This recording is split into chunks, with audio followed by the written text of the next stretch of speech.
Programa Ciro Santos Convida. Oi, gente, tudo bem? Olha o nosso bate-papo de hoje. Em homenagem a esse mês maravilhoso que é o mês das mães, nós vamos bater um papo muito bacana com a Elaine Oliveira, falando sobre maternidade atípica. Sabe o que é maternidade atípica? Sabe não? Nós vamos saber agora. Obrigado, Elaine, por ter aceito, meu amor. Obrigada. Um prazer estar batendo esse papo com você e falar sobre esse assunto tão delicado que tem muita gente que não sabe, né?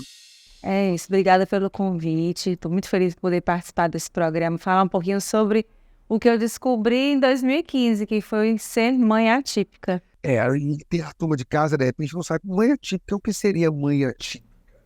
Mãe atípica é aquela mãe de uma pessoa com deficiência, de uma pessoa que foge dos padrões Diferente. normais, né? Que é o seu caso. Meu filho é autista. Ele foi diagnosticado em 2015, né? Ele é de 2012. Sim. E desde então foi diagnosticado autista e já está com 12 anos já. 12 anos. Já é um pré-adolescente. Pré-adolescente. E qual é o tipo de... Por exemplo, existem vários tipos de autistas, né? Tem uns que são mais introspectivos, tem outros que fazem tudo, tem outros que... Como é que ele é? Pronto. O autismo, atualmente, ele é classificado em nível 1, 2 e 3 de suporte, né? O nível 1 de suporte, ele é aquela pessoa que precisa de pouco suporte para o dia a dia, né? Por exemplo, para pegar um copo e beber essa água. Se ele precisa, ele não precisaria de uma pessoa que auxilie ele, que dê essa água para ele tomar. Ele vai sozinho e pega, né? No segundo, nível 2 de suporte, ele já precisa de uma pessoa para se comunicar, né? Alguém que converse, que possa interpretar o que ele está falando, que possa auxiliá-lo a tomar banho, que possa auxiliá-lo a vestir uma roupa, que ele ainda não tem coordenação para isso, né? E o nível 3 é um nível que precisa de mais suporte, né? Precisa de uma pessoa que possa... É uma pessoa que pode usar fralda ainda, né? É uma pessoa que pode ser um adulto, um adolescente que ainda utiliza fralda, que precisa de uma pessoa que tenha mais suporte, no caso. Fisioterapeuta, terapeuta ocupacional, fonoaudiólogo, né? São profissionais de apoio e a família também, que dê o maior suporte a essa pessoa. A gente sempre pensa no nível de suporte dessa pessoa, a partir da dificuldade que ela apresenta. E você, quando foi que você notou, observou, isso você falou em 2015 ou 2017? Em 2015 você começou a observar que tinha algo diferente. Ele, na verdade, quando ele nasceu em 2012, né? Ele há pouco olhava nos olhos, tinha o contato visual. A partir do momento que ele foi crescendo, a gente já foi identificando alguns atrasos no desenvolvimento dele, né? Então, assim, a questão de bater palma, imitação, né? Quando as outras crianças da mesma idade imitavam, ele já não imitava ainda. Quando as outras crianças já começavam a falar, ainda não falava. Quando as outras crianças já começavam a fazer brincadeiras de carrinho, ele só enfileirava, né? Não, começou a andar, ele andava de ponta de pé. Então, são coisas, são pontos, né? Foram pontuais que eu fui identificando, vendo, tem algo não está normal, né? Eu sempre posso dizer isso, porque normal ninguém Sim, normal né? ninguém é, com certeza. E aí, nesse sentido, ele foi eu fui identificando alguns atrasos. E naquela época, 2015, a gente fala hoje que ainda é difícil você conseguir o diagnóstico, mas hoje se avançou muito, porque muita gente está falando do autismo e isso é muito bom. Sim, falando do autismo, e tem vários locais que tem pessoas especializadas. Por exemplo, eu trabalho numa casa, que é o Chico do Caranguejo, tem uma pessoa especializada se tem as plaquinhas, né? Nós temos uma pessoa especializada em autismo, para poder dar um suporte, para poder conversar, para poder bater. Isso é muito bacana. Isso foi uma coisa que vem de lá para cá, né? Pois Sim. e aí nesse sentido, assim, eu nem sabia quem é que diagnosticava. E para vocês que estão assistindo, quem diagnostica é neuropediatra, no caso de criança, ou psiquiatra, né? São essas duas especialidades que diagnosticam o pessoal. Isso é muito bom ter falado, né? Porque às vezes as pessoas em casa observam e não sabem como fazer. E como é que hoje ele está com quantos anos? Com 12 anos. 12 anos. E como é que está ele? Claro, você aprendeu e também estudou sobre, né, a família para poder ter o tratamento dentro de casa, não é isso? A gente, depois do diagnóstico, quando ele veio, né, que ele passou a trabalhar com uma equipe multidisciplinar, desde 2012, ou desde 2015, perdão, até hoje, né? Ele nunca deixou de ter terapia. E é muito importante que exista terapia justamente porque dá esse suporte para a família, dá esse suporte para a pessoa com deficiência, fazer com que ela avance e cada vez mais vá avançando e seja útil para a sociedade e para si, né? Ela Ele está estudando. está estudando, ele estuda em escola regular, faz o 6º ano, tira notas boas, tem os amigos dele, está fazendo teatro, né? A gente colocou no teatro. Gente, coisa boa. Porque a gente sabe que o teatro é a mãe, né? É quem... o teatro, ele trabalha a expressão corporal, a socialização, ele adora. E foi a melhor coisa que a gente fez, ter colocado esse ano no teatro. Porque eu acho que aí, junto com outras pessoas, né, eu acho que tem um avanço muito grande. E dele para as pessoas, das pessoas para ele, porque é uma troca, né? A partir do momento que eu digo assim, olha, eu não sei como receber essa pessoa com deficiência, mas você recebe ela, né? Porque quando a gente recebe a pessoa com deficiência nos shoppings, né, nas escolas, né, no teatro, nos lugares públicos ou nos lugares fechados, quando a gente recebe essa pessoa, a gente identifica quais as necessidades dela, quais as dificuldades que ela tem para a gente ajudá-la nesse, né, adaptar esse meio à pessoa. A gente nunca fala pessoa deficiente, deficiente é o meio, né? É o meio que é deficiente, não é a pessoa que é deficiente, é o local que é deficiente. Aí precisa se adequar a essa pessoa, a uma pessoa com deficiência. Ele sempre diz assim, olha, a pessoa vem em primeiro lugar. Primeiro a pessoa, depois a deficiência. Então, a pessoa com deficiência. Pessoa autista, pessoa cadeirante, pessoa surda, pessoa cega, né? Então, sempre a pessoa em primeiro lugar. E o local é que é deficiente, né? Faltam rampas, faltam acessibilidade, né? Faltam pessoas que possam fazer manejo adequado. Então, tudo isso, quando a gente vê...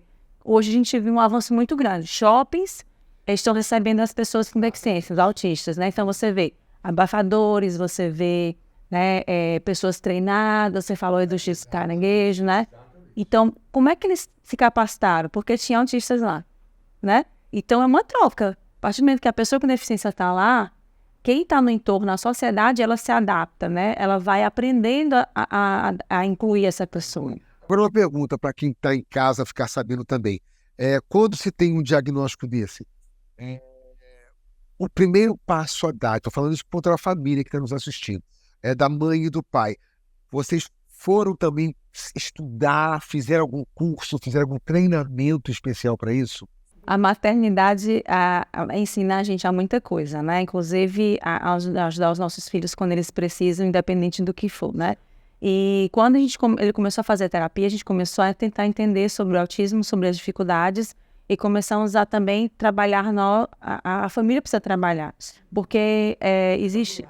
E a gente não... Acho que o maior ganho que a pessoa com deficiência tem é quando a família aceita o diagnóstico.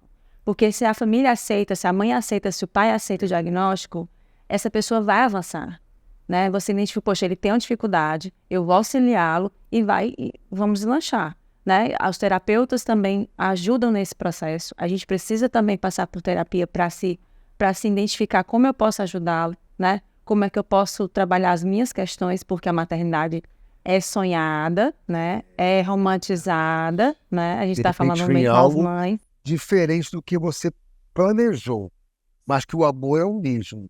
E cada dia mais cresce, né? Cada dia cresce mais. O amor de mãe, ele nunca acaba, né? Ele nunca reduz, ele E eu acho que aumenta. deve ser assim bem interessante para a mãe, né? Ciro, o João, ele era não verbal, ele não falava. E hoje o João, ele faz teatro, ele tá na escola, ele faz amizade, ele adora passear, porque a gente nunca negou nenhum acesso a ele, né? A sociedade inteira, eu já tive casos de eu estar com ele no shopping, as pessoas olham assim, né? Algumas crises que ele teve pontuais, as pessoas passam, eu notava, a gente nota, né? Sim. Os olhares, né? As reprovações, a maneira como a pessoa diz assim, isso aí é falta de pé, né? Isso é falta de surra, essa mãe não tem pulso, menino mimado. E aí eu ficava meio retraída, mas depois eu pensava, ele não merece isso. Eu não posso fazer isso com meu filho. E é um momento que não volta, esse tempo não vai mais voltar. O adulto é uma criança que cresceu, né? Então, o que você construiu na infância é que vai perpetuar a tua vida toda, né? A gente tem memórias muito afetivas do bom e do ruim, né? Do que aconteceu na nossa infância. Então, o que eu tenho para dar para ele são memórias muito boas e vivências muito boas. E nisso eu estou também fazendo com que a sociedade entenda e acolha, porque eu não estou aqui né? O tempo inteiro, exatamente. Agora, assim, tipo, ele já teve crise, não sei se ele é um tipo de autista, mas aquelas crises onde ele fica sem saber o que faz e grita e fica em alguma situação pública. Isso já teve quando novinho, por causa da questão da fala, não sabia se comunicar. Eu sempre levo essa analogia para onde eu vou, para tentar entender de uma forma mais fácil. Imagine que você, Ciro Santos, está aqui, Ceará, Fortaleza, Brasil, fala português, você fala, você se comunica. Eu te tiro daqui, te boto na Rússia, você não sabe falar russo, você não sabe que ali é gelado, você não consegue, ali é escorregadio. Você começa a tentar entender o que está acontecendo. O que está acontecendo? Você quer se comunicar com alguém, você chega num bar e diz assim, eu quero água, a pessoa não te entende, você encosta, a pessoa não entende, você vai ficar chateado, você vai empurrar, você vai apontar, você vai quebrar alguma coisa. Então, assim, a crise do autista não é porque ele é agressivo, é porque existe algo no meio, no entorno, que está fazendo com que ele tenha essa reação. Que ele quer mostrar ou quer fazer algo que não está conseguindo. E quer mostrar que ele quer. Exatamente. Então, às vezes, é o ar-condicionado gelado, às vezes é o pinicado da roupa, às vezes é uma etiqueta, às vezes a fome que ele não consegue identificar que é fome, às vezes é o sono que ele não consegue identificar que é sono, às vezes quem está passeando com ele que não costuma passear, né? São coisas do entorno que ele não consegue identificar que aquilo está incomodando ele, então ele realmente pode entrar em crise. E a mãe atípica, no seu caso, demora a entender esse processo demorado? A gente demora, porque a gente tem uma sociedade inteira que condena a gente. Que já a primeira coisa que olha a culpa é sua, né?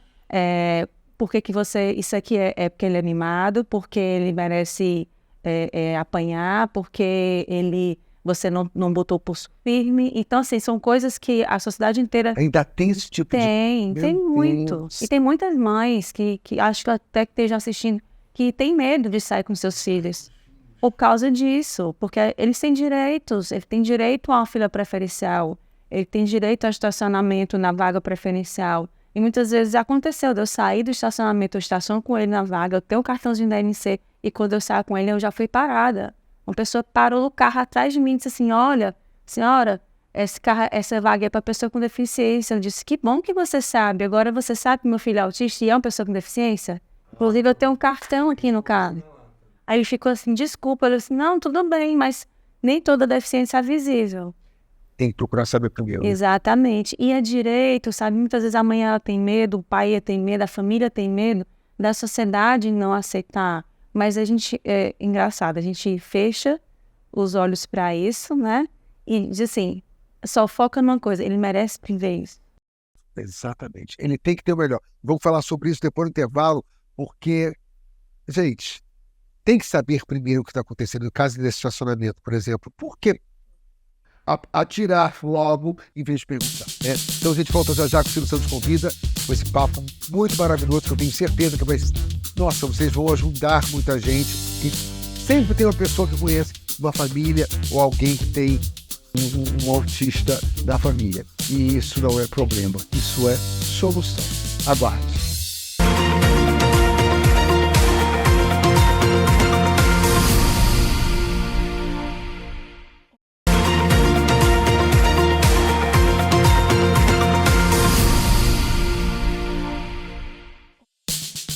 Voltamos aqui com esse bate-papo gostoso com a Elaine, falando sobre autismo, falando sobre mãe atípica.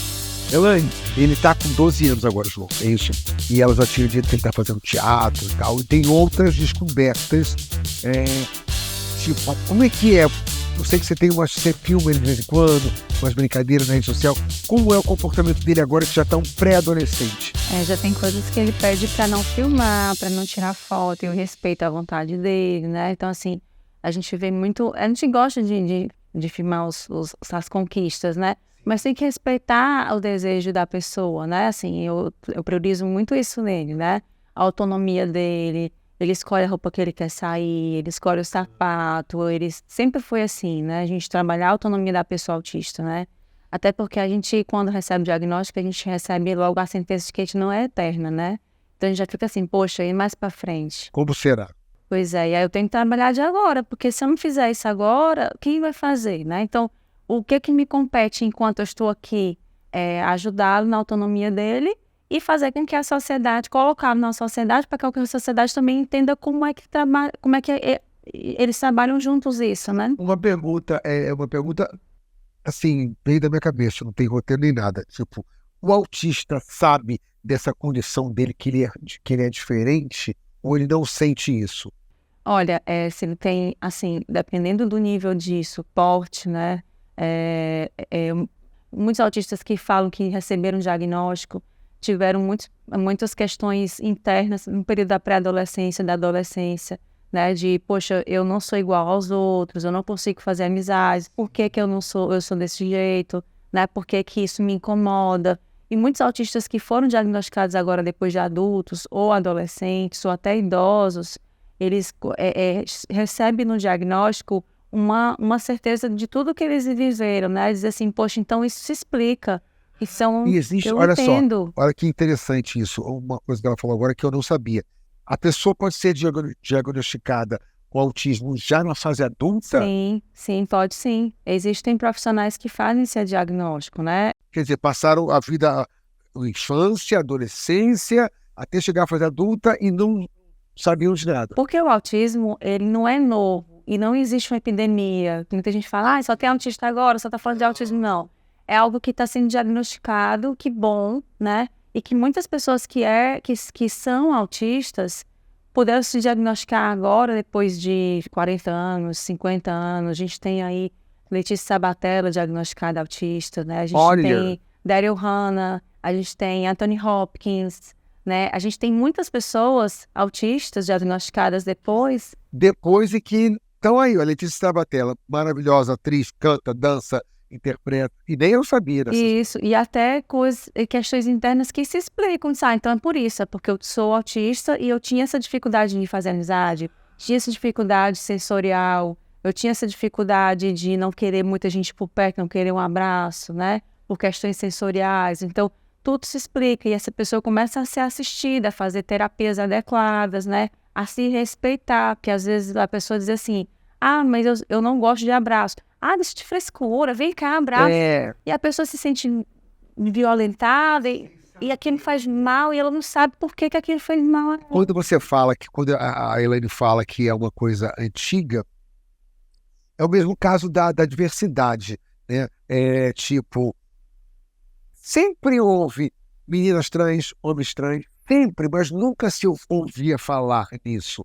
Hoje em dia tem T, D, D, A, E, né? Então, assim, é o caso do autismo. Sempre teve autismo. E não se falava muito no assunto. Só que agora se fala mais. Mas é já uma coisa muito antiga. E autistas também neurodiversos, né? Autistas, pessoas com TDAH e autistas que são da comunidade LGBTQIA+, né? E são pessoas que se identificam nesse universo, né?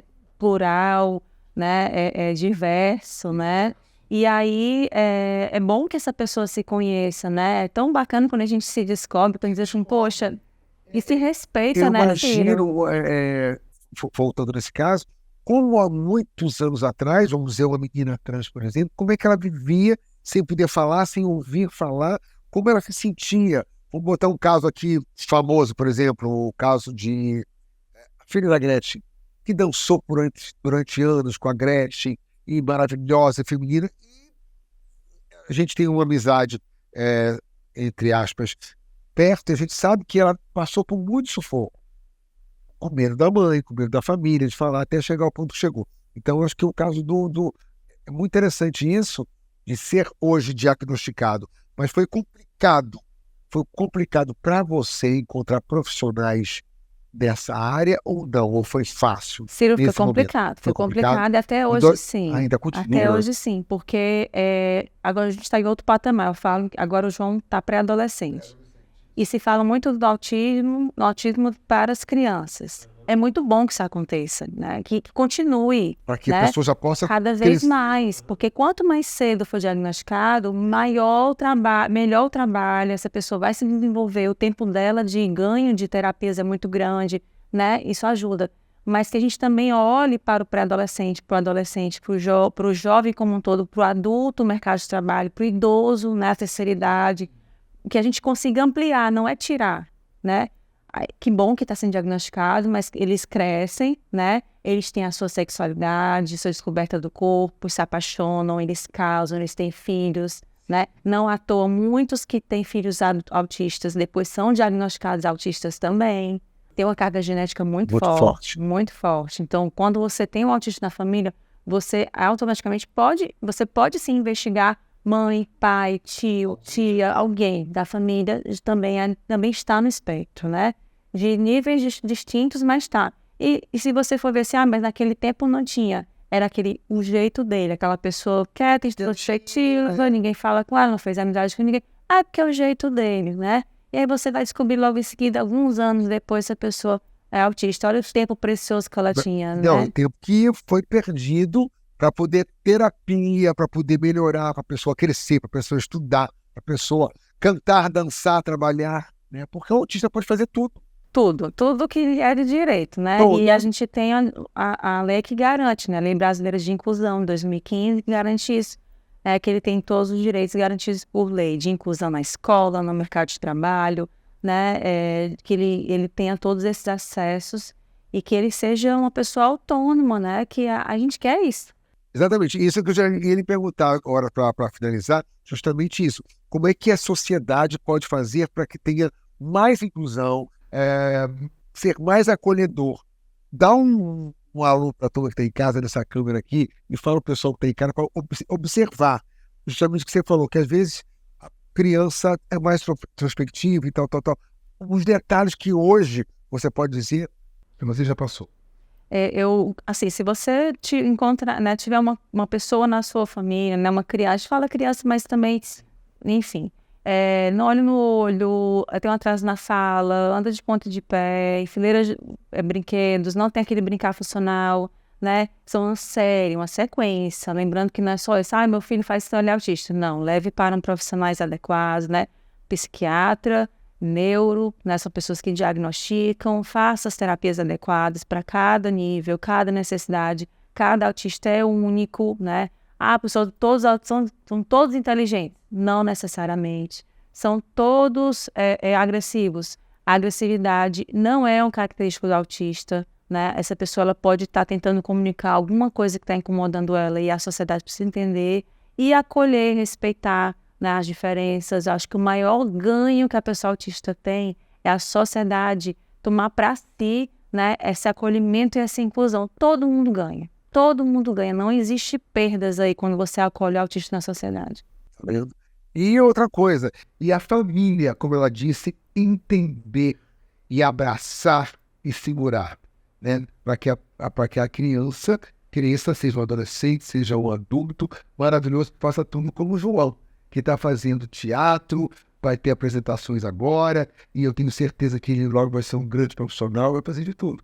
E você, eu só tenho que dar os parabéns por ser essa mãe maravilhosa e fala com tanta delicadeza, explica o assunto com tanto carinho, com tanto amor, que eu acho que é isso que nós precisamos passar para a família brasileira, né?